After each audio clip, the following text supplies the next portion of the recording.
नमस्कार। न्यूज 24 बिहार झारखंड देख रहे हैं आप। मैं हूं आपके साथ सबा शाहिद शेख।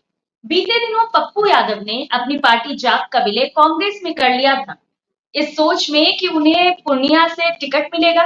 लेकिन जब इंडिया गठबंधन की बातचीत हुई तो आरजेडी ने वहां से अपने उम्मीदवार की घोषणा कर दी, जिसके बाद से पप्पू यादव थोड़े नाराज हो गए। कांग्रेस और पप्पू यादव के बीच नाराजगी देखने को मिली। इसके बाद पप्पू यादव ने निर्दलीय चुनाव लड़ने का फैसला लिया। कल उन्होंने अपना पर्चा भी दाखिल कर दिया है। हालांकि इसके बाद अगर देखा जाए बिहार की सियासत को बारीकी से, तो जेडीयू की तरफ से संतोष कुशवाहा है मैदान में, और इंडिया गठबंधन गठबंधन की तरफ से बीमा भारती और पप्पू यादव निर्दलीय चुनाव लड़ रहे हैं। तो अब इन तीनों में से किसका भविष्य क्या होगा, ये देखना बड़ा ही दिलचस्प होगा। तो चलिए आज इसी पर चर्चा करते हैं और हर एक पहलू को बारीकी से समझते हैं। तो इसी पर चर्चा के लिए हमारे साथ तमाम गेस्ट जुड़ रहे हैं। हमारे साथ जुड़ रहे हैं हमारे वरिष्ठ संवाददाता सौरभ कुमार जी, बीजेपी प्रवक्ता राकेश पोद्दार जी, आरजेडी प्रवक्ता प्रमोद सिन्हा जी, कांग्रेस प्रवक्ता स्नेह आशीष वर्धन पांडे जी, पप्पू यादव समर्थक प्रेमचंद सिंह जी। आप सभी का बहुत बहुत स्वागत है। सबसे पहला सवाल मैं स्नेह आशीष जी से लेना चाहूंगी। स्नेह आशीष जी, क्या लगता है आपको, पप्पू यादव ने आप लोगों की टेंशन बढ़ा दी है या आरजेडी ने टेंशन बढ़ा दी है कांग्रेस की? क्योंकि कोई पप्पू किसी यादव ने निर्दलीय चुनाव लड़ने के लिए पर्चा भी दाखिल कर दिया है। कोई टेंशन नहीं बढ़ाया गया है और किसी तरीके का टेंशन नहीं है। महागठबंधन में हम लोग पूरी तरीके से मुस्तैदी के साथ अभी भी अपने मुद्दों के साथ चुनाव में हैं। और रही बात जहां तक जो कहा जा रहा है टेंशन, तो हमारे जब माननीय प्रदेश अध्यक्ष, सम्मानित प्रदेश अध्यक्ष अखिलेश बाबू ने क्लियर कर दिया है सारी चीजें, और जब पार्टी के मेन स्टैंड को क्लियर किया जा चुका है कि हमारा दल बहुत ही अनुशासन प्रिय है और इस अनुशासन के दायरे में रह के ही कोई राजनीति कर सकता है, तो निश्चित तौर पे जब ये बातें खुद उन्होंने ही कह दी है तो अब इस पे कोई भी इफ एंड बट का सवाल ही नहीं है। चलिए ठीक है। हमारे वरिष्ठ संवाददाता सौरभ कुमार भी हमारे साथ जुड़ चुके हैं। सौरभ जी, क्या कुछ बड़ी अपडेट है? पप्पू यादव ने नामांकन भी भर दिया है, क्या होने वाला है बिहार का? जी बिल्कुल, पप्पू यादव ने नॉमिनेशन फाइल कर दिया है, लेकिन सबसे बड़ी बात है कि पप्पू यादव ने निर्दलीय अपना नॉमिनेशन फाइल किया है। बिल्कुल। तो निश्चित तौर पर अगर अंतिम समय तक भी अगर उनको कांग्रेस के नेताओं का साथ मिलता तो जरूर वो कांग्रेस पार्टी के तरफ से वो उम्मीदवार होते और वहां पर पूर्णिया में फ्रेंडली फाइट होती। लेकिन कांग्रेस ने इसकी इजाजत नहीं दी है पप्पू यादव को। उसके बाद ही पप्पू यादव ने निर्दलीय नॉमिनेशन फाइल करने का फैसला लिया है। अब पप्पू यादव नॉमिनेशन फाइल कर चुके हैं, तो निश्चित तौर पे 2-4 दिनों में मुझे लगता है कि कांग्रेस उन पर कार्रवाई करेगी, क्योंकि अगर आप किसी पार्टी में हैं, किसी पार्टी के नेता हैं, तो आप नॉमिनेशन फाइल नहीं कर सकते हैं निर्दलीय। अगर आप चुनाव लड़ रहे हैं तो पार्टी जरूर कार्रवाई करेगी और मुझे लगता है कि 2-4 दिनों में पप्पू यादव को कांग्रेस से निकाल दिया जाएगा। हालांकि पप्पू यादव जब नॉमिनेशन फाइल करने जा रहे थे तो उनके जो कार्यकर्ता थे उसमें कई ऐसे कार्यकर्ता थे जिनके हाथों में कांग्रेस का झंडा था। तो निश्चित तौर पर अंतिम समय में पप्पू यादव चाहते थे कि कांग्रेस का साथ मिले, कांग्रेस के नेताओं का साथ मिले, लेकिन वो साथ कांग्रेस के तरफ से उनको नहीं मिला।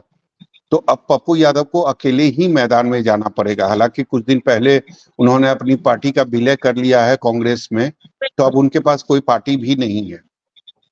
तो इसी कारण पप्पू यादव ने निर्दलीय नॉमिनेशन फाइल किया है।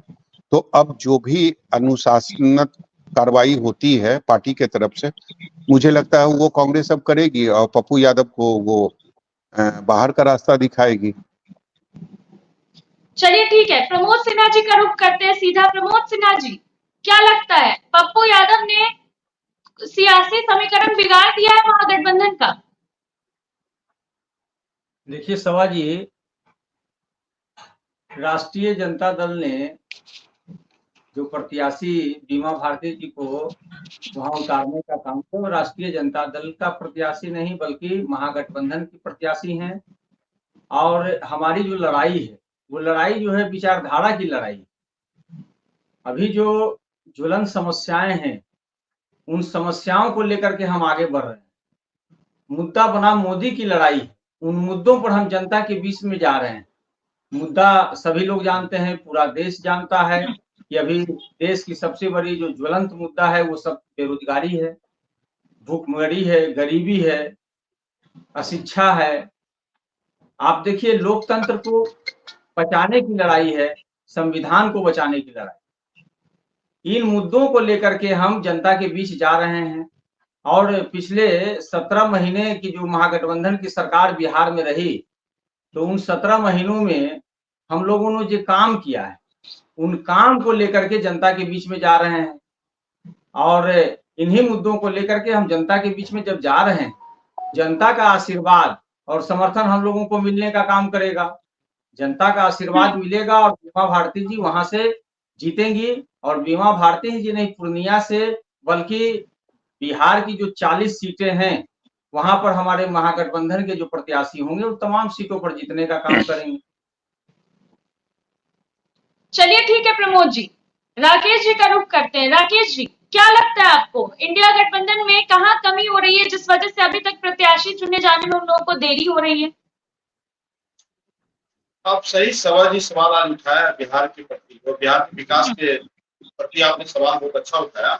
मैं कहना चाहता हूँ कि पूर्णिया से 2 बार वो सांसद रहे, पप्पू जी स्वतंत्र रहे, निर्दलीय उन्होंने चुनाव जीतने का भी काम किया। एक बार मधेपुरा से भी सांसद रहे, एक बार उनकी धर्मपत्नी बगल का ही सुपौल का एक सीट है, वहां से भी वो सांसद रहने का काम किया। तो कहीं ना कहीं पप्पू जी का वहां थोड़ी सी अच्छी छवि भी है, छवि उन्होंने काम भी किया, लोगों के बीच में रहे। और कांग्रेस के साथ उन्होंने जब विलय किया था तो राष्ट्रीय जनता दल के नेता हमारे लालू प्रसाद यादव जी से मिलने का भी उन्होंने काम किया, लेकिन लालू जी ने आश्वासन दिया और उन्होंने कहा कि जाके कांग्रेस से मिले, कांग्रेस ने जाके पार्टी विलय कर लिया। कांग्रेस ने ही 4 दिन के अंदर उनके साथ छवाला किया, जो भी किया, और उनको आज निर्दलीय चुनाव लड़ने जा रहे हैं।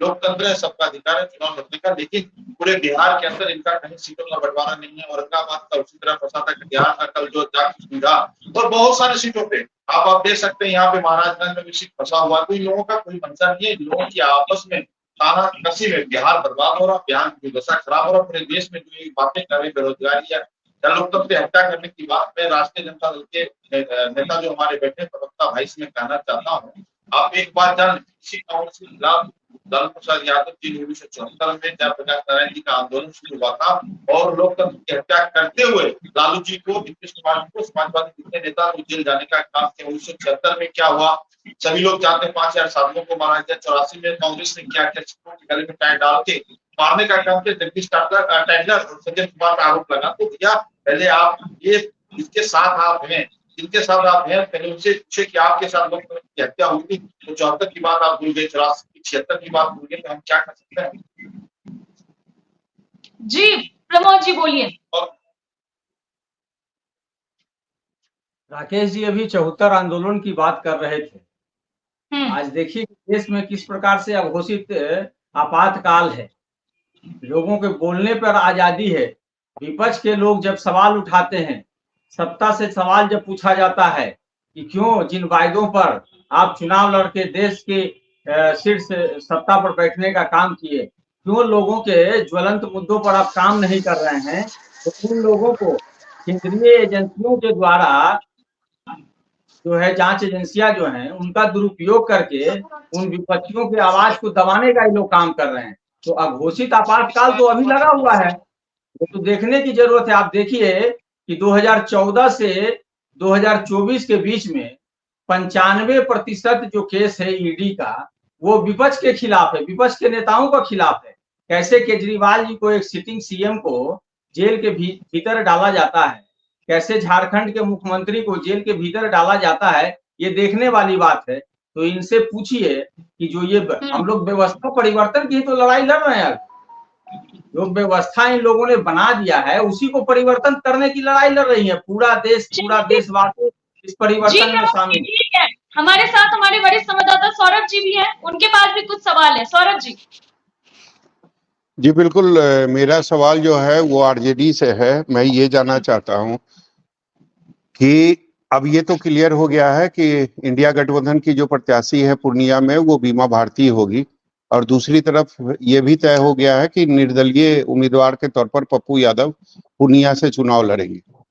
लेकिन कहीं ना कहीं पप्पू यादव का जो वोट बैंक है वही वोट बैंक इंडिया गठबंधन का भी है, तो नुकसान तो फाइनली इंडिया गठबंधन को ही होने वाली है। देखिए सौरभ जी, आप वरिष्ठ पत्रकार हैं और सारे चीजों को बहुत ही बारीकी से समझते हैं। देश में अभी जो है दो ही धारा चल रही है और हम लोग जिस विचारधारा पे चल रहे हैं कि नौजवानों को कैसे रोजगार मिले, उनको नौकरी मिले और जो ज्वलन समस्याएं हैं देश की, उन तमाम समस्याओं को लेकर के हम चल रहे हैं और देश की जनता, बिहार की जनता इन सब चीजों को देख रही है और वो लोग मन बना चुकी है कि महागठबंधन के पक्ष में हमको वोट करना है, महागठबंधन के प्रत्याशी को जिताना है। तो इसमें कहाँ किसी और अन्य पक्ष की जरूरत है।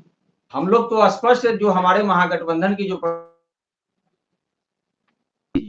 महिला प्रत्याशी हैं, अति पिछड़ा समाज की बेटी हैं, संघर्षशील महिला हैं, हमने उनको पूर्णिया की बेटी को वहां महागठबंधन का प्रत्याशी बनाया है। और लेकिन वहां पूर्णिया का बेटा भी तो था। तो राष्ट्रीय जनता दल, सौरभ जी, प्रमोद जी वहां पूर्णिया का बेटा भी तो था एक। तो राष्ट्रीय जनता दल ही तय करेगी ना कि वहां पर प्रत्याशी कौन होगा। वहां पर हम लोगों ने बीमा भारती जी को उतारने का काम किया। महागठबंधन के तमाम दल, क्योंकि आपस में जब सहमति बनी सीटों का, उसके बाद सीट शेयरिंग हुआ, पूर्णिया राष्ट्रीय जनता दल के खाते में गया। राष्ट्रीय जनता दल ने बीमा भारती जी को उतारने का काम किया और आप देखिए महागठबंधन के तमाम दल के लोग, चाहे कांग्रेस हो या वाम दल के लोग हो, सभी प्रत्याशी को जिताने के लिए अपना जी तोड़ मेहनत करेंगे। वहां की जनता का विश्वास और आशीर्वाद हासिल हम लोग करने का काम करेंगे। इसमें कहाँ किंतु परंतु। एक खुशी की बात है, मुकेश सहनी भी आप लोगों के गठबंधन में शामिल हो रहे हैं आज 4 बजे। अब से कुछ ही देर के बाद अनाउंसमेंट होगा। देखिए अभी जिन चीजों का कोई आधिकारिक पुष्टि नहीं हुआ है उन पर हम अभी कोई जवाब नहीं दे सकते हैं। कितना फायदा होगा मुकेश सहनी अगर आते हैं तो?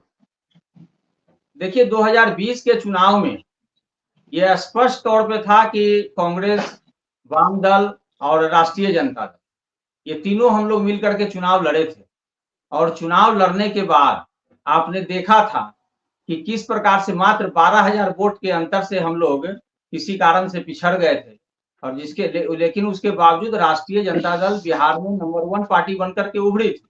तो हम लोग तो जनता के आशीर्वाद से, जनता जिसका समर्थन करती है उनके आशीर्वाद से हम लोग पहले से, और चूंकि पहले से हम मुद्दों की बात कर रहे थे, 2020 के विधानसभा के चुनाव में भी तो मुद्दा पर आधारित ही बातें कह रहे थे और वायदों की 15 महीने की सरकार में पूरा करने का काम किया। तो हम लोग तो लेकिन प्रमोद जी ये वही मुकेश सहनी है जो आपके साथ गठबंधन में शामिल हो रहे हैं। अब से कुछ ही देर के बाद औपचारिक ऐलान भी हो जाएगा, लेकिन ये वही मुकेश सहनी है जिन्होंने आपके नेता पर आरोप लगाया था कि आप लोगों ने पीठ में खंजर भोंकने का काम किया था। आपको भी याद होगा होटल मौर्या में प्रेस कॉन्फ्रेंस हुआ था जहां पर ये बयान देकर मुकेश सहनी वहां से उठकर निकल गए थे। देखिए सौरभ जी, अभी चूंकि हम आपके चैनल पे डिबेट में हैं, अभी हमको जिन चीजों की जानकारी नहीं है उस पर हम आधिकारिक रूप से क्या बयान देंगे। चलिए ठीक है। एक बात बताइए, जो खबर आ रही है बिहार में कि 5-6 सीटों पर तो आप लोगों को मजबूत उम्मीदवार भी नहीं मिल रहा है और इसीलिए आप लोग अभी तक उम्मीदवारों का जो ऐलान है वो नहीं कर पाए हैं। देखिए उम्मीदवारों का चयन, प्रत्याशियों का चयन के लिए हमारे राष्ट्रीय अध्यक्ष जी अधिकृत हैं और वो इन सब चीजों को देते हैं और हमारे, लेकिन लड़ाई तो बड़ी है ना प्रमोद जी। अगर आपको सामने वाले के साथ लड़ाई करनी है तो उसके कदम से कदम मिलाकर तो चलना पड़ेगा ना। आप देखिए एनडीए गठबंधन, आप देखिए बीजेपी, आप देखिए जदयू आपसे कितना आगे चल रही है। देखिए सौरभ जी, अभी आपने बात जो कही, आप देखिए कि किस प्रकार से एनडीए ने सीट शेयरिंग के मामला में पशुपति पारस जी को कैसे किक आउट करने का काम किया।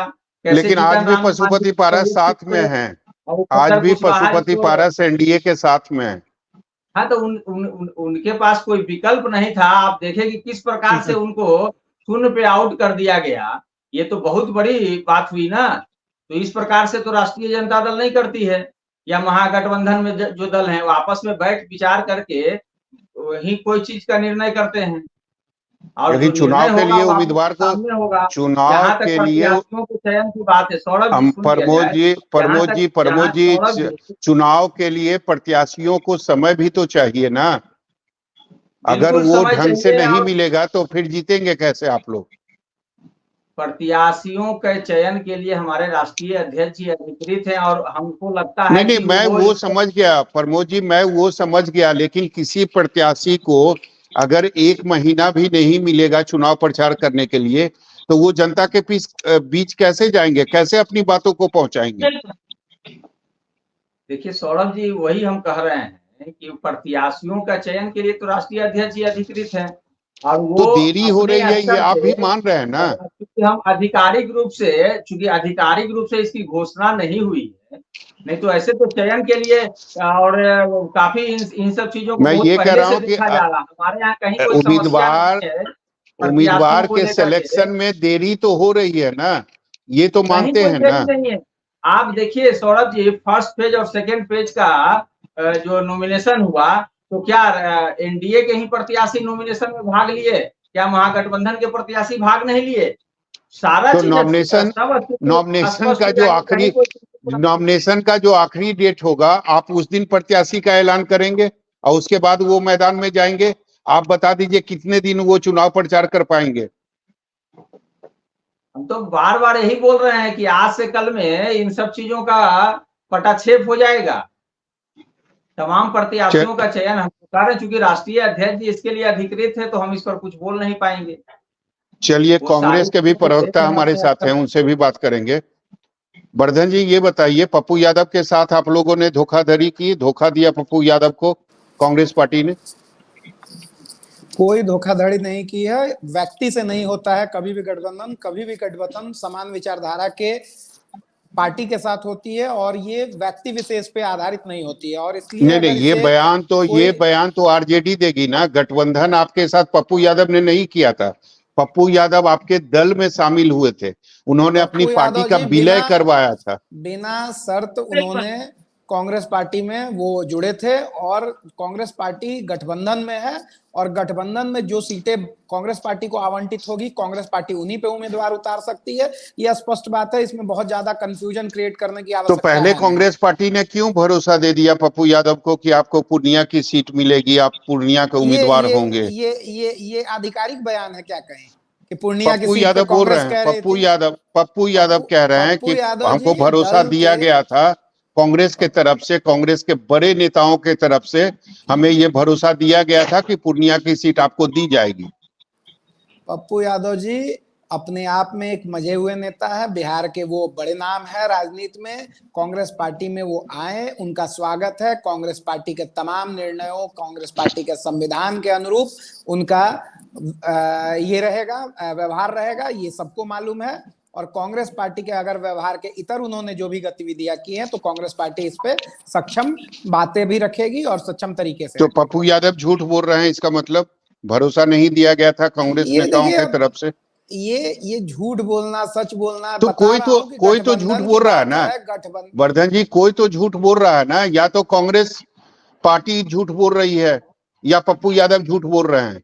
अगर वो कैमरे पर ये कह रहे हैं, अगर वो कैमरे पर ये कह रहे हैं कि कांग्रेस के बड़े बड़े नेताओं के तरफ से हमें भरोसा दिया गया था कि पूर्णिया की सीट आपको दी जाएगी।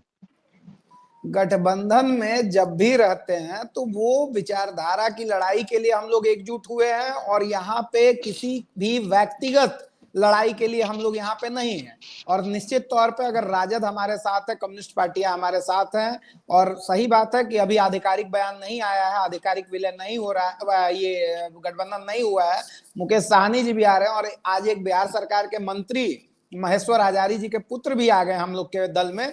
तो अगर वो दल में आए हैं तो क्या वो इस उम्मीद के साथ वो भी आए होंगे कि आगे पार्टी उनको नहीं, उनको तो पता है, मुझे भी पता है, उनको समस्तीपुर की सीट दी जा रही है, वो उम्मीद में ही आए हैं। सौरभ जी और भी वर्धन जी, बहुत वो दावेदार उम्मीद में ही आए हैं, और भी बहुत दावेदार हैं। ऐसा नहीं है कि केवल नहीं, मैं आपको कह रहा हूँ, उसी मैं के आपको आधार पे कह नहीं रहा हो हूं जाता है कि वो डिसाइड। जो आ रहे हैं जिनका नाम आपने लिया, उनको आ समस्तीपुर चुके की हैं, सीट मिलेगी। और आ उनको चुके हैं, लेकिन राजनीति अभी के डिसाइड, लिए हाँ, आपकी पार्टी में कोई कुछ करता नहीं समस्तीपुर से है ऐसे? उम्मीदवार बनेंगे वो। अभी अभी अभी डिसाइड नहीं हुआ है, कैसे इस पे बात बोल दिए आप? मैं बता रहा हूँ ना, मैं बता रहा पार्टी हूँ, के अंदर में क्या गतिविधि होगी, ये पार्टी के लोग बताएंगे। पहले ही आप बता दे रहे हैं कि वो आ गए मैं तो बता रहा हूँ ना। टिकट मिल देखिए, जाना जैसे चाहिए। जैसे जैसे पप्पू हमने यादव जी मुकेश ज्वाइन सहनी कर के लिए बारे तो में उन पे बताया, हो गया। अभी पप्पू थोड़ी यादव देर जी के के बाद बारे में भी आप ऐसे ही बोल दिए कि पप्पू यादव जी को पप्पू यादव टिकट मिलने के लिए। सीधी बात है, वो कांग्रेस की पप्पू यादव विचारधाराओं के कह रहे हैं, साथ हैं, वर्धन जी, वो पप्पू कांग्रेस यादव कह रहे हैं कैमरे। वर्धन बिल्कुल जी, मेरी सौरभ बात जी, सुन लीजिए, मेरी बिल्कुल बात सौरभ सुन जी, लीजिए, मेरी बात बिल्कुल सुन सौरभ लीजिए, जी। मेरी बात सुन लीजिए ना। पप्पू यादव कैमरे पर कह रहे हैं कि हमें कांग्रेस के बड़े नेताओं के तरफ से भरोसा दिया गया था कि पूर्णिया की सीट आपको देंगे। ये हम नहीं कह रहे हैं, पप्पू यादव पप्पू खुद कह यादव रहे हैं। जी बड़े नेता हैं, मैंने पहले भी कहा, कांग्रेस पार्टी के तो विचारधारा आप के साथ बताइए वो ना, झूठ आए। कौन बोल रहा है? ये कांग्रेस इसमें पार्टी झूठ झूठ बोल और रही है या पप्पू यादव? राजनीति झूठ और सच पे नहीं होता है, राजनीति विचारधारा पे होती है, राजनीति मुद्दों पे होती है। यहाँ झूठ और सच का डिसाइड करने हम लोग नहीं बैठे हुए हैं, सिर्फ उसके लिए हमारा शीर्ष नेतृत्व बैठा हुआ है। शीर्ष नेतृत्व ने जब खुलेआम बयान आ चुका है, अब कोई ऐसा भी नहीं है कि लाग लपेट उसमें है, तो अब इसमें कोई चर्चा की बात ही नहीं है। दल का जो सच्चा कार्रवाई सिपाही होनी होता है वो चाहिए दल पप्पू के, यादव पर। वो पप्पू यादव पर दल कार्रवाई होनी चाहिए। उन्होंने दल का जो निर्दलीय, सच्चा सिपाही है वो दल के साथ रहेगा, दल की नीतियों के साथ रहेगा। पप्पू यादव जी अभी भी कांग्रेस के पक्ष में वो बोल रहे हैं, वो उनकी भावना है। और अरे इसमें सर, अभी उन्होंने निर्दलीय नॉमिनेशन फाइल कर फिर दिया। होती है कार्रवाई, कहाँ है होती है, आप? आपको भी मालूम है सौरभ जी। कहाँ होनी है, क्या क्या चाहिए, बात है? किसको नहीं वही तो मालूम मैं है? पूछ किसको नहीं वही तो मालूम मैं है कि पूछ रहा उन्होंने हूँ ना कि निर्दलीय होनी चाहिए नामांकन कार्रवाई। कर दिया? अब इसमें क्या बहस की वही तो बात है? मैं पूछ रहा पार्टी करेगी, न्याय संगत प्रक्रिया होती है, हमारे यहाँ अनुशासन कार्रवाई होती है, अनुशासनात्मक कमेटी बनी हुई है, करेगी कार्रवाई, सब्र रखिए। चलिए, चलिए प्रेमचंद जी, आपने सुना, चाहता कांग्रेस के हूं प्रवक्ता थे, वो कह रहे हैं कि पप्पू यादव पर तो अब कार्रवाई करेगी कांग्रेस पार्टी। उन्होंने पार्टी से इतर जाकर उन्होंने अपना नॉमिनेशन फाइल किया है। अब मैं पांडे जी की विचारों को और उनकी वक्तव्यों के बारे में मैं क्या कहूं। इनके मुख्य प्रवक्ता राजेश राठौर जी की भी मैंने एक दिन बयान मैंने पढ़ा था, सुना था। आदरणीय राष्ट्र प्रभारी जो हैं बिहार के, उनका भी बयान मैंने सुना था। और कल ही अखिलेश जी का भी, जो हमारे सम्मानित अध्यक्ष हैं, उनका भी बयान मैंने सुना था। तीनों बयानों अध्यक्ष को, अभी और भी हैं क्या? चारों बयानों को कंपाइल कर दीजिएगा तो हम इतना ही कहेंगे कि पप्पू जी इंडिया गठबंधन के लिए लगातार इंडिया गठबंधन के साथियों को जिताने के लिए प्रयास करते रहे और पूर्णिया से अपना सीट मांगते रहे। कहीं न कहीं उनकी प्रार्थना में कमी रह गई होगी या उनके प्रयास में कमी रह गई होगी कि इंडिया गठबंधन के शीर्षस्थ नेता लोग पूर्णिया को बहुत सीरियस नहीं लिए। कहीं न कहीं हमारे गठबंधन के लोगों को भ्रम और अहंकार दिखा। खैर, अब पछतावा तो होता जब चिड़िया चुग गई खेत, क्या बरसात जब कृषि सुखानी। हम इतना कहेंगे कि पप्पू जी भावनात्मक रूप से, हृदय से, दिल से, हर तरह से आदरणीय राहुल जी के, प्रियंका जी, सोनिया जी के विचारों से और उनके भावनाओं से और देश के प्रति उनकी जो उनके प्रयास है, देश के गरीबी और गरीबों के उत्थान के लिए, उस प्रयास में अपने आप को जुट करके कांग्रेस में समाहित हुए थे। लेकिन यह कहकर के आदरणीय लालू जी से भी कह करके गए थे कि मैं पूर्णिया ही लड़ूंगा। और कांग्रेस पार्टी में जब गए थे तो तमाम सीनियर नेताओं को कहे थे, मुझे यदि आप चुनाव लड़ने की बात यदि आप करेंगे तो मैं पूर्णिया ही से लड़ूंगा। ये बात उन्होंने बताया था। अब नामांकन हो चुकी है, हम आशा करेंगे और साथ साथ हम मांग करेंगे कि आदरणीय शीर्षस्थ जितने भी कांग्रेस के नेतागण हैं पूर्णिया आए और महागठबंधन की झोली में पूर्णिया की जीत को आप ले जाए, ये मेरा निवेदन होगा। वैसे पूर्णिया की जनता, पूर्णिया के युवा, पूर्णिया के नौजवान कल के नामांकन में आप देखे होंगे तमाम चैनलों के शीर्षस्थ हमारे प्रिय जितने भी संपादक समूह से लेकर के तमाम लोग यहाँ गवाह के रूप में यहाँ आए थे कि किस तरह से युवा, छात्र, महिला, नौजवान, किसान, मजदूर, व्यवसायी, श्रमिक सभी लोग इस नामांकन सभा में, नामांकन मार्च में लोग घर से निकल करके सड़कों पर थे लाखों की संख्या में। और पप्पू यादव की जीत लेकिन प्रेमचंद जी अब तो आपको दो हाथ करने के लिए तैयार होना पड़ेगा ना कांग्रेस से, करने के लिए गए थे। अब तो दो हाथ करने के लिए तैयार होना पड़ेगा ना कांग्रेस से, महागठबंधन से। देखिए, युद्ध के मैदान में अपनों से भी लड़ना पड़ता है और न्याय के लिए और पूर्णिया के हक हकूक के लिए, सीमांचल की अधिकार की लड़ाई के लिए यदि हमें इस 20 दिन की लड़ाई में हमें जिससे भी लड़ना होगा हम लड़ेंगे, लेकिन जीत पूर्णिया की जनता को दिला करके रहेंगे क्योंकि उम्मीदवारी जनता के तरफ से हुई है। कांग्रेस के तरफ से जो कार्रवाई की जाएगी उसके लिए तैयार हैं, उसका स्वागत करेंगे। हम खुशी खुशी गए थे कांग्रेस में और उनके सभी निर्णयों को सहर्ष स्वीकार करेंगे क्योंकि हमारे आदरणीय वो लोग नेता हैं, हमारे अभिभावक हैं। लालू जी भी अभिभावक हैं, खड़गे साहब भी अभिभावक हैं और आदरणीय सोनिया गांधी जी भी अभिभावक हैं। हम उनके किसी भी निर्णयों का सम्मान करेंगे लेकिन पूर्णिया नहीं छोड़ेंगे। किसी भी तरह के दबाव को हम बर्दाश्त भी नहीं करेंगे। हम हंसते हुए, चूंकि हमारी राजनीतिक वध की जो प्रयास की गई, हम नाम नहीं लेना चाहते हैं, हमारे नेता की कल आंसू निकली है, आपके भी चैनल पर सौरभ जी दिखाया गया है, पूरी देश दुनिया ने देखा है। लगातार व्यक्ति जो काम कर रहा है, लड़ाई लड़ रहा है और आप कौन से अहंकार में है, कौन से ईगो में है। हम नहीं कुछ कहना चाहते हैं चुनाव के वक्त में, आपके चैनलों के माध्यम से सबों को पता है, हमारे सम्मानित जितने भी यहाँ पर प्रवक्ता बंधु बैठे हैं, हमारे सभी मित्र भाई हैं। हम जब कभी नाम भी बता दीजिए तो हमारे सभी लोग, लेकिन हम नहीं किसके कारण आंसू निकल रहे हैं पप्पू यादव के? क्योंकि पूर्णिया के अलावे हम किशनगंज भी जीतना चाह रहे थे, हम कटिहार भी जीतना चाह रहे थे। यहीं से एक हवा हम निकालना चाह रहे थे जो सीमांचल से निकाल करके कोसी तक जाती और हम अंग प्रदेश भागलपुर भी जाते और वहां से होते हुए पटना आते और हम शाहाबाद होते हुए सारण चंपारण भी जाते। इसकी हवा बहती निकलती।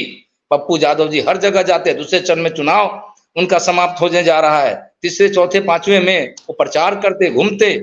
चूंकि एक लड़ाका व्यक्ति, सामाजिक रूप से निश्चित तौर पर जनता के बीच में रहने वाला व्यक्ति, हर जुआ हर के दिलों में रहने वाला व्यक्ति, क्या इंडिया गठबंधन को एक अच्छे नेतृत्व और एक अच्छे कार्यकर्ता की आवश्यकता महसूस नहीं है? उस रूप में चलिए, राकेश जी भी हमारे साथ हैं, वो भी काफी देर से इंतजार कर रहे हैं। राकेश जी, पप्पू यादव को टिकट नहीं मिला या दिया गया, उसके कारण बीजेपी को वॉकओवर मिल गई पूरे सीमांचल एरिया में? नहीं सौरभ जी, बिल्कुल आपने सही, नहीं आप सौरभ जी बिल्कुल सही, नहीं बिल्कुल सौरभ जी आपने बिल्कुल सही सवाल किया। फायदा तो कहीं ना कहीं एनडीए गठबंधन का है ही। और सौरभ जी मैं एक चीज और बात कह देना चाहता हूँ स्पष्ट रूप से कि जहां से राहुल गांधी जी वायनाड से चुनाव लड़ रहे हैं, वहां पे भी लड़ाई सीपीआईएम का कैंडिडेट वहां खड़ा हो चुका है। तो इनका राहुल जी के ही खिलाफ हो गए तो पप्पू जी हो गए तो क्या कौन सी बड़ी बात है? राहुल गांधी जी के खिलाफ वायनाड में सीपीआईएम का नेता कैंडिडेट ए राजा या डी राजा जो भी हो, उनके पत्नी धर्म पत्नी चुनाव लड़ रही है। उसकी तो कैसा गठबंधन है ये? तो सौरभ जी वही मैं बताना चाहता हूँ, इंडी गठबंधन में जहां से राहुल गांधी चुनाव लड़ रहे हैं वहां सीपीआईएम का नेता चुनाव लड़ रहा है। बताइए, राहुल गांधी को भी नहीं बख्शा जा रहा है। आज हमारे कांग्रेस के प्रवक्ता बोल रहे थे कि हम महेश हजारी के पुत्र हमारे यहाँ आए हैं। ठीक है भैया, आपके यहाँ से गौरव भल्ला जी हमारे यहाँ आए हैं, आपके यहाँ से आपके प्रदेश अध्यक्ष, पूर्व प्रदेश अध्यक्ष जी आए हैं, राष्ट्रीय जनता दल का कल नेता जो कल भारतीय जनता पार्टी के राष्ट्रीय कार्यालय में आके पार्टी का सदस्यता ले रहे हैं, तो भैया आप अपने घर में, अपने गिरवान में पहले झांकिए, अपने आप को मजबूत कीजिए, तब देश की बात कीजिए। आपका घर मजबूत नहीं है, शीशे का घर है, दूसरे पे पत्थर मत फेंका कीजिए, आपका ही घर टूटने वाला है। इसीलिए आप बताइए, राहुल गांधी इंडी गठबंधन के बड़े नेता हैं, प्रधानमंत्री के दावेदार हैं, वो नेता के खिलाफ उन्हीं के पार्टी के लोग खड़े हो गए हैं। और दूसरी बात, आज राष्ट्रीय जनता दल ने 4 या 5 सीट बांटने का काम किया, तो पहले अपनी पुत्री को, मीसा को दिया और रोहिणी आचार्य को दिया, तो कहीं ना कहीं पप्पू यादव जी को ठगने का काम किया। अब पप्पू यादव जी एक बिहार के अच्छे नेता है, हमने आपसे कहा कि वो निर्दलीय जीतने का क्षमता रखते हैं, उन्होंने जीता भी 96 में, 99 में, उनकी धर्मपत्नी भी सांसद बनी, खुद वो सांसद बने, उन्होंने किया काम किया, जनता उनको चाहती है। और हम कहते हैं कि कोई भी आदमी देश के अंदर सकारात्मक राजनीति करनी चाहिए। यही कांग्रेस है जो सकारात्मक राजनीति करती है, उसके ऊपर उंगली उठाती है। हम देश के अंदर सकारात्मक राजनीति करते हैं, पप्पू यादव जी बिहार के अंदर सकारात्मक राजनीति करते हैं, उस पर उंगली उठाने का काम करते हैं। और देश के अंदर भारतीय जनता पार्टी सकारात्मक राजनीति करती है, तो उस पर उंगली ऐसे उठाते, लोकतंत्र खतरे में है, नौकरी नहीं मिला, ये नहीं मिला, किसान ऐसे। अरे भैया, आपका जो आज घोषणा पत्र तैयार किया राहुल गांधी जी ने, उस घोषणा पत्र से पहले ही हम लोगों ने, हमारे देश के प्रधानमंत्री काम कर रहे हैं। अब जिस महिलाएं की बात कर रहे हैं, उस महिलाएं के लिए हम काम कर रहे हैं। जिस किसान की आपने बात की, देश के प्रधानमंत्री ने किसान पे भी काम किया। जिस आप युवाओं की बात कर रहे हैं, उस युवाओं पे हम लोगों ने काम किया। जिस आपने रोजगार की बात की, रोजगार पे भी हम लोग काम कर रहे हैं। तो आपके पास कोई मुद्दा ही नहीं बचा। ऊपर से खड़गे साहब पता क्या बोल रहे थे जब घोषणा पत्र पढ़ रहे थे, कह रहे ताली तो मार लो, ताली तो मार लो। कांग्रेस के नेता को कह रहे हैं कि ताली तो मार लो। अरे भैया, कैसा घोषणा पत्र तैयार किया कि आपके ही नेता आपके राष्ट्रीय अध्यक्ष के कहने पे भी ताली नहीं मारते। तो इसका मतलब कहीं ना कहीं लगता है कि कांग्रेस और इंडी गठबंधन में आपस में फूट पड़ चुका है, और फूट ही नहीं, पूरे देश के लिए नुकसान देने वाला है। और सौरभ जी, आप तो बहुत बारीकी से बिहार भी देखते हैं और देश के अंदर भी आपने देखा है कि ये लोग सिर्फ अपने कुर्सी के लिए राजनीति करते हैं, परिवार कुनबे को बढ़ाने के लिए करते हैं, भ्रष्टाचार करने के लिए करते हैं, तुष्टीकरण की राजनीति करते हैं, जातिवाद की राजनीति करते हैं। तब इन लोगों का यही मंशा है और कोई मंशा नहीं है। आज भैया, दुर्भाग्य इस बात का, मैं सौरभ जी बार बार बोल रहा हूँ, दुर्भाग्य इस बात का, जहां से राहुल गांधी चुनाव लड़ रहे हैं, वहां से सीपीआई का नेता लड़ रहा है चुनाव। चलिए वर्धन जी, जवाब दीजिए, इंडिया गठबंधन किस तरह का गठबंधन है? राहुल गांधी को भी नहीं छोड़ा आपके सहयोगी पार्टियों ने।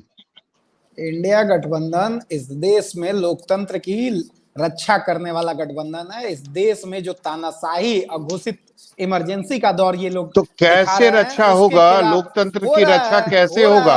एक तरफ अगर आप लोग पांच सहयोगी पार्टी हैं, सभी अपना अपना उम्मीदवार उतारेंगे तो कैसे जीत होगी? कैसे लोकतंत्र को आप लोग लोकतंत्र की रक्षा कर पाएंगे? देखिए, पूरी तरीके से मैं बोल देना चाहता हूं कि गठबंधन जब बना है तो ये राष्ट्रीय स्तर पे बना है, कोई व्यक्तिगत स्वार्थ के लिए नहीं बना है। वो भारतीय जनता पार्टी के धीरे धीरे लोग जैसे बताना शुरू कर दिए कि 400 पार की कहानी क्यों रची जा रही है, संविधान बदलने के लिए जो लड़ाई लड़ रहे हैं ये लोग, ये हम लोग वैसी लड़ाई नहीं लड़ रहे हैं। हम लोग संविधान, आप लोग सपोर्ट कर रहे हैं 400 पार करने में। भीमराव अंबेडकर के बनाए हुए संविधान की रक्षा के लिए हम लोग लड़ाई कर रहे हैं। हम लोग आप लोग सपोर्ट कर रहे हैं, जो बीजेपी ने नारा दिया है आप लोग सपोर्ट कर रहे हैं। सौरभ जी, आम वोटर्स डिसाइड करते हैं कि 400 पार होगा कि 200 पार होगा कि 300 पार होगा। नहीं तो आप लोग अगर एक जगह पर, अगर आप लोग एक जगह पर 3-4 कैंडिडेट देंगे तो जीत तो बीजेपी की होगी, एनडीए की होगी। किसके साथ मजाक कर रहे हैं ये लोग? किसके साथ? जनता के साथ मजाक कर रहे हैं। जनमत का अपहरण करने वाले ये लोग जनता के साथ मजाक कर रहे हैं कि जनता की कोई भूमिका नहीं रह गई है इस चुनाव में। बस ये बता दिए कि 400 पार, तो 400 पार की कहानी शुरू हो गई है। किस स्तर पे कांग्रेस पार्टी के साथ ये लोग किस तरीके का चुनाव लड़ रहे हैं? आप देखिए कि खाता फ्रीज करके बैठे हुए हैं। क्या, किस चीज का डर है? विपक्षी नेताओं को जेल में डाल रहे हैं। क्या डर के डरपोक लोग हैं ये। आजादी के लड़ाई के समय में डरपोक वाला काम किए थे, अब फिर से वही डरपोक वाला काम कर रहे हैं। इन्हें चूंकि नैतिकता के साथ तो ये चुनाव लड़ नहीं सकते हैं, तो ये लोग ऐसे ही छद्म रूप कालनेमी राक्षस बन के मुंह में राम बगल में छुरी वाला राजनीति करेंगे। आप अपने वर्धन जी, आप अपने गठबंधन का नैतिकता की बात कीजिए ना। एक जगह पर अगर 2-2, 3-3 उम्मीदवार आ रहे हैं तो जीत तो एनडीए की होगी, बीजेपी की होगी। कंफ्यूजन, बागी उम्मीदवार बनते हैं तो उसके प्रति सीधे सीधे बातें, इसमें कंफ्यूजन कहाँ क्रिएट करने वाली बात रह गई। बागी उम्मीदवार हैं, बागी उम्मीदवार को कोई अपना हमारी बीमा भारती है पूर्णिया में, हमारी नेता, वहां पे उनको चुनाव जिताया जाना है। राजद के मित्र प्रमोद भाई बैठे हुए हैं, प्रमोद भाई से नहीं राकेश जी अभी वायनाड के राकेश जी अभी नहीं वायनाड के बारे में बोल रहे थे, उसके बारे में भी तो बताइए ना, जहां से आपके नेता राहुल गांधी खड़ा है। राहुल गांधी जी इस बार और ज्यादा मतों से चुनाव जीतने जा रहे हैं, तो वहां सीपीआई क्यों अपना कैंडिडेट दे रही है? उससे कोई मतलब नहीं है। और रही बात, अरे सीपीआई कोई नहीं है, आपका सहयोगी पार्टी है। राजद का एक नेता वर्धन जी मेरा सवाल सुन लीजिए, को तो समझिए। वर्धन जी मेरा सवाल सुन लीजिए। कोई मुद्दा ही नहीं, वर्धन जी चुनाव जीत रहे हैं, बात खत्म है, मुद्दा ही नहीं। वर्धन जी अरे सवाल तो सुन लीजिए, भारतीय जनता पार्टी में सवाल सुन लीजिए ना, उसको भी तो समझिए। सवाल सुन लीजिए ना। लोग बागी, आइए आपको आइए जिलावार आपको गिनवाते हैं, भारतीय जनता पार्टी के लोग किस तरीके से अपना चुनाव प्रचार कर रहे हैं। प्रमोद जी आप अपनी बात करिए ना, भारतीय जनता पार्टी कर रहे हैं। वर्धन जी शांत हो जाइए, वर्धन जी शांत हो जाइए, वर्धन जी शांत हो जाइए, आपकी बात सुनने के लिए नहीं बैठे हुए। उनको लोग आज बैठा दिया। वर्धन जी अगर आप सवाल का जवाब नहीं दे सकते हैं तो थोड़ा शांत हो जाइए। प्रमोद जी ये बताइए कैसा गठबंधन है ये, जहां से राहुल गांधी लड़ रहे हैं वहां? जिसकी बात सुनने उससे सवाल कीजिए। नहीं तो आप मेरे सवाल का जवाब दीजिए ना, आप अपनी बात कह रहे हैं। नहीं तो आप अपनी बात कह रहे हैं, मेरे सवाल का जवाब आप नहीं दे रहे हैं। तो नहीं हाँ बस सवाल का जवाब तो दे सकते हैं ना, मेरे अनुसार मत दीजिए। तो हम सवाल तो आपसे पूछ ही रहे हैं, ये कैसा गठबंधन है? आपके नेता राहुल गांधी जहां से खड़े होते हैं वहां सीपीआई ने अपना उम्मीदवार खड़ा कर दिया है, कैसा गठबंधन है? ये महत्वहीन बात है। अगर ऐसी गतिविधियां हो रही हैं तो वो निश्चित तौर पे हास्यास्पद भी है और निंदनीय भी है। लेकिन चूंकि यह राष्ट्रीय स्तर पर मुद्दा हमारा सीधा सीधा क्लियर है कि गठबंधन राष्ट्रीय मुद्दों पे हुआ है, राष्ट्रीय हितों में हुआ है, इसलिए इस पे अगर कोई भी इसको वायलेट करता है तो वो गलत है, सीधी बात है। चलिए ठीक है। प्रमोद जी गठबंधन, इस तरीके का गठबंधन तो मुझे नहीं लगता है कि इसके पहले कभी हुआ होगा। इतना मारामारी आपस में ही। सौरभ जी आपकी बातों का जवाब दे उसके पहले हम राकेश पोद्दार जी जो कुछ सवाल उठाए उनकी भी बातों का जवाब दे देते हैं। उन्होंने रोहिणी आचार्य जी का नाम लिया। बिहार में भाजपा ने 17 सीटों पर अपने प्रत्याशियों को उतारने का काम किया, 17 में एक भी महिला प्रत्याशी इन लोगों ने देने का काम नहीं किया। क्या बताइए, महिला सशक्तिकरण और नारी शक्ति की बात करने वाले इन लोगों ने पूरी तरीके से महिलाओं को ठगने का काम किया बिहार के परिप्रेक्ष्य में, और इनका इशारा परिवारवाद और जो भ्रष्टाचार पे था। तो कल इनके भारत के प्रधानमंत्री जमुई आए थे, तो किनके प्रचार में आए थे? श्रद्धेय रामविलास पासवान जी के पुत्र चिराग पासवान जी के बहनोई के प्रचार में आए थे। राम माझी परिवारवाद के उपज नहीं है। विवेक ठाकुर जी जो नवादा से लड़ रहे हैं, पहला फेज के चारों प्रत्याशी जो इन लोगों ने उतारने का काम किया, चाहे सुशील कुमार सिंह जी को, तो ये किसी परिवार से जुड़े हुए नहीं है, राजनीतिक परिवार से जुड़े। पहले इनको अपने भीतर देखने की जरूरत है कि हम कहाँ तक अंदर तक जो है तो परिवारवाद में घिरे हुए हैं, दूसरे पर अंगुली नहीं उठावे। दूसरा चीज है भ्रष्टाचार पर ये बोल रहे थे, तो नारायण राणे, हेमंत बिस्व शर्मा, शुभेंदु अधिकारी, प्रफुल्ल पटेल, छगन भुजबल, अजीत पवार, ये सब जब लोग इनके पाले में चले जाते हैं तो ये स्वच्छ हो जाते हैं, कमल छाप साबुन से नहा कर एकदम स्वच्छ हो जाते हैं। इवन कि प्रफुल्ल पटेल को सीबीआई ने भी क्लोजर रिपोर्ट देने का काम किया। तो ये लोग भ्रष्टाचार को पूरी तरह से लिप्त होकर के और ये दोहरी राजनीति का काम करते हैं, विपक्ष पर आरोप लगाते हैं और कहने का मतलब गुल खाते हैं और गुलगुला से परहेज करने की बात करते हैं। जहां तक आपका जो सवाल रहा वायनाड पर, तो इसके लिए राष्ट्रीय जो महागठबंधन है, जो इंडिया ब्लॉक बना है, इसमें शीर्ष नेतृत्व है सभी दलों के। वो शीर्ष नेतृत्व इन सब चीजों को देखेंगे और उनके अनुसार वे लोग अपने समझेंगे कैसे क्या करना है। लेकिन नुकसान होगा ना इसका। लोग तो सवाल करेंगे ना कि किस तरीके का गठबंधन है। आपने जो सवाल उठाया था हम उस पर पहले ही बोल चुके हैं कि बिहार में जो हम बिहार या देश में जो हम लोग लड़ाई लड़ रहे हैं वो मुद्दों की लड़ाई लड़ रहे हैं, मुद्दा पर आधारित लड़ाई लड़ रहे हैं। उन मुद्दों को लेकर के देशवासी जो है वो संकल्पित हैं। और इस बार जो है भारतीय जनता पार्टी जो ये बार बार कह रही है कि 400 सीट 400 सीट, तो इनको पता चल जाएगा कि ये फील गुड और इंडिया शाइनिंग में जी रहे हैं। जब 4 तारीख को रिजल्ट आएगा तो इन लोगों को समझ में आ जाएगा। चलिए, समय की कमी है प्रेमचंद जी के पास, एक बार फिर से आएंगे। प्रेमचंद जी, क्या होगा पूर्णिया में? बीमा भारती सामने में है, महागठबंधन की उम्मीदवार, इंडिया गठबंधन की उम्मीदवार, कौन जीतेगा? देखिए सौरभ जी, हमारे मित्र लोग स्वीकार रहे हैं कि पप्पू जी निर्दलीय वहां जीते हैं 91, 96, 97, 99। एक बार बीच में कंप्रोमाइज हो गया था तो हम जीते थे। हम जीतेंगे, कॉन्फिडेंस के साथ जीतेंगे। हम मानते हैं कि राजनीति में प्रतिबद्धता की कमी हो गई है लोगों में, लेकिन हमारे नेता कटिबद्ध भी हैं, प्रतिबद्ध भी हैं। जो कहे, प्रयास किए कि नेता हमारे लोग पूर्णिया में पप्पू यादव जी को लड़ाए। पप्पू यादव जी लड़ रहे हैं और कुछ दिन पहले अभिमन्यु के रूप में लड़ रहे थे, लेकिन आज यहाँ पर अर्जुन के रूप में लड़ने जा रहे हैं। और इस अर्जुन के पीछे कृष्ण रूपी जो जनता है, जो सारथी भी है और गुरु भी है, और वो जनता उन्हें लड़ा रही है। और विजय यदि होगा बिहार से जीत का, तो लाखों से जीत की वोट से यहाँ पूर्णिया का रिजल्ट आएगा 4 जून को। यह मैं विश्वास दिलाना चाहता हूँ आप सबको, भरोसा दिलाना चाहता हूँ पूरे बिहार वासियों को, देशवासियों को, और तमाम हमारे चैनल पर बैठे सत्ता पक्ष, विपक्ष और हमारे समकक्ष मित्रों को भी, कि पूर्णिया की जीत आप सबको मैं बिहार की झोली में देने जा रहा हूँ, बिहार के तमाम लोगों को देने जा रहा हूँ।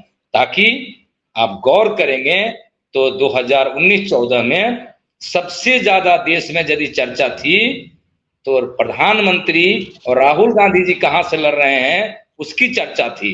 लेकिन इस बार पूरे देश में यदि कोई चर्चा है तो पूर्णिया और पप्पू की चर्चा है, और पूर्णिया की महान जनता की चर्चा है कि पप्पू यादव वहां से चुनाव लड़ रहे हैं और पप्पू यादव जी विजयी हो रहे हैं। रही बात 2-3 बातों को मैं रखना चाहता हूं आपके यदि समय हो तो। कुछ गलतियां हमारे तमाम प्रेमचंद जी, समय की कमी है। प्रेमचंद जी, समय की कमी है, चर्चा को यही खत्म करना पड़ेगा। तो सब आपने देखा कि सबके अपने अपने दावे हैं, लेकिन ये सच है कि अगर पूर्णिया में पप्पू यादव अगर एक उम्मीदवार होते या एक उम्मीदवार अगर बीमा भारती होती, तो मुझे लगता है कि महागठबंधन और इंडिया गठबंधन को ज्यादा फायदा होता। क्योंकि शुरू में अगर आपने देखा होगा, जब इंडिया गठबंधन बन रही थी और जब नेता आपस में बैठ रहे थे, तमाम जो विपक्ष की पार्टियां हैं देश के, वो एक साथ बैठ रही थी, तो उसमें पहला जो फॉर्मूला तय हुआ था वो ये हुआ था कि एक उम्मीदवार के सामने एक उम्मीदवार, यानी जीत तभी होगी पूरे देश भर में जब एक उम्मीदवार के सामने एक उम्मीदवार की सहमति बनेगी। तो निश्चित तौर पर उस समय बातें हुई थी, लेकिन सबके अपने अपने महत्वाकांक्षा भी होता है। सब लोग एग्री नहीं करते हैं, सब लोग चुनाव लड़ना चाहते हैं और पार्टी के पास भी सीमित सीटें होती है। तो ऐसे में ये भी नहीं हो सकता है कि एक पार्टी सबको खुश कर सके। तो बागी उम्मीदवार के तौर पर भी कई लोग आ जाते हैं सामने में, लेकिन ये परिणाम तय करेगा कि जो बागी उम्मीदवार हैं वो चुनाव को कितना प्रभावित कर सके। बिल्कुल, बहुत बहुत शुक्रिया आप सभी का हमारे साथ जुड़ने के लिए।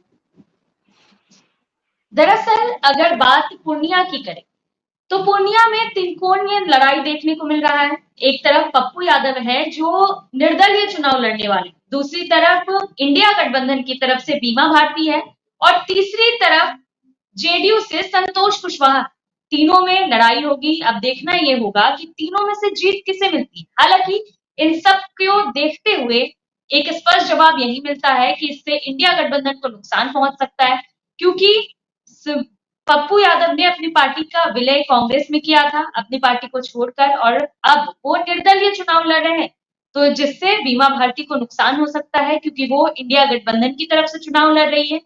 हालांकि अगर पप्पू यादव की बात है तो पप्पू यादव के साथ तो वही वाकया हो गया है कि ना खुदा ही मिला, ना विसाले सनम, ना इधर के हुए ना उधर के रहे। तो अब देखना ये दिलचस्प होगा कि जीत किसे मिलती है। फिलहाल के लिए इतना ही। देखते रहिए न्यूज़ 24 बिहार झारखंड। अगर आपको ये वीडियो अच्छा लगा तो इसे लाइक, शेयर और सब्सक्राइब जरूर करें। आप अपनी राय हमें कमेंट करके भी जरूर बताएं। नमस्कार।